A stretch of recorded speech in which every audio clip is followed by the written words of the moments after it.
Hello दोस्तों, आप सभी का वीके ऑल एजुकेशन में बहुत बहुत स्वागत है। आज हम लोग परागण के बारे में अध्ययन करेंगे। परागण क्या चीज़ होता है दोस्तों?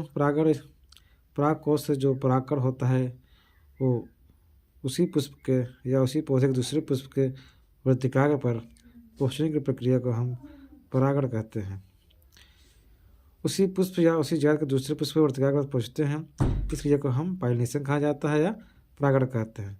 और ये परागण दो प्रकार का होता है, स्वपरागण एवं परपरागण। इसे हम कहते हैं सेल्फ पॉलिनेशन और क्रॉस पॉलिनेशन कहते हैं। बेटा देखिए, जब एक ही पुष्प के परागकण उसी पुष्प के वर्तिकाग्र पर पहुँचते हैं या उसी पौधे के अन्य पुष्प के वर्तिकाग्र पर पहुँचते हैं तो उस क्रिया को हम स्वपरागण कहते हैं।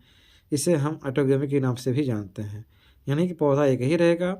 परागकण जिस पौधे जैसे कुछ पुष्प होते हैं, जैसे कि उसमें मेल फीमेल पार्ट दोनों एक ही पार्ट होते हैं, एक ही पुष्प में होते हैं। जैसे कि सरसों का जो पुष्प होता है उसमें मेल और फीमेल दोनों पार्ट हैं, एक ही पुष्प में होते हैं। तो जब ये परागकण मैच्योर हो जाते हैं वे हवा के माध्यम से, गेट के माध्यम से फिर उसके वर्तिकाग्र पर पहुंच जाते हैं या उसी पौधे के दूसरे पुष्प पर पहुंच जाते हैं। उसी को हम कहते हैं स्वपरागण कहते हैं। अर्थात पौधा एक ही रहेगा, उस पौधे के चाहे उसी पुष्प पर या उसी पौधे के दूसरे पुष्प पर जब पालन ग्रेन्स जो होते हैं, पालन परागकण होता है, वो पहुँचने की क्रिया को हम स्वपरागण कहते हैं। दूसरा है आपका जब परपरागण, जिसको हम क्रॉस पॉलिनेशन के नाम से जानते हैं। जब पुष्प के परागकण दूसरे पौधे पर स्थित पुष्प के वर्तिकाग्र पर पहुँचते हैं तो उसे हम परपरागण कहा जाता है।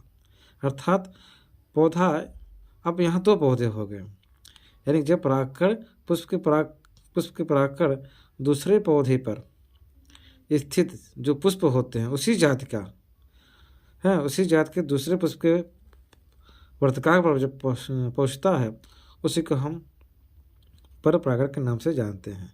इसे हम एलोगेमी के नाम से भी जाना जाता है। इसको हम आप लोगों ने देखा, परागण, जब परागकण एक पुष्प से दूसरे पुष्प पर पहुँचता है उसको हम परागण कहते हैं। परागण दो प्रकार का होता है, स्वयं परागण और परपरागण। स्वयं परागण क्या होता है? जब परागकण उसी पौधे के पुष्प पर या उसी पौधे के दूसरे पुष्प पर पहुँचने की प्रक्रिया को हम स्वपरागण कहते हैं। इसमें पौधा एक ही होता है, पुष्प वही हो सकता है या दूसरा पुष्प हो सकता है, लेकिन क्रॉस पॉलिनेशन में या इससे हम कहते हैं परपरागण कहते हैं, इनमें पुष्प अलग अलग होते हैं, यानी कि पौधे अलग अलग होते हैं। एक पुष्प का परागकण दूसरे पौधे के पुष्प के जो वर्तिकाग्र होता है उस पर पहुँचने की प्रक्रिया को हम परपरागण कहते हैं।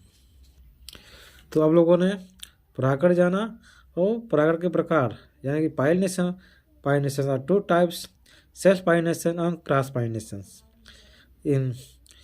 तो अब आप लोग अगले वीडियो में आप लोग फर्टिलाइजेशन कैसे होता है पौधों में उसके बारे में अध्ययन करेंगे या जानेंगे। अब आप लोग वीडियो को देखें, कमेंट करें और वीडियो कैसे अच्छी लगे ये आपको कमेंट करके बताएं। धन्यवाद।